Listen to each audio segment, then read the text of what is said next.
નરેન્દ્રભાઈ મોદીના વિકાસની એક તાકાત છે. અમિતભાઈ શાહ જ્યારે સરખેજના સાંસદ હોય ત્યારે સરખેજની અંદર તાજેતરમાં થયેલો જે વિકાસ હોય, આ વિકાસની અંદર જો કોંગ્રેસ પાર્ટી ભરતભાઈ ભરવાડ જેવા એક જબરજસ્ત યુવાનને સંપર્ક કરી અને ફોર્મ ભરવામાં સફળ થાય તો પણ છેલ્લે તો ભરતભાઈને ધ્યાનમાં આવે કે હું મોદી સાહેબના વિકાસ સાથે જ કેમ ના રહ્યો. મોદી સાહેબના વિકાસ સાથે જ મારે રહેવું હોય તો મારે ભારતીય જનતા પાર્ટીના ઉમેદવારને ટેકો કરવો પડે અને નિર્ણય ભરતભાઈએ કર્યો.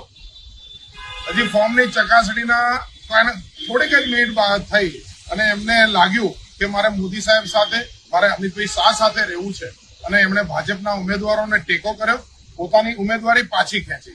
હું ભરતભાઈને ખૂબ ખૂબ અભિનંદન આપું છું અને ભાજપના આ એક વિશાળ વિકાસશીલ પરિવારમાં એમનું સ્વાગત કરું છું.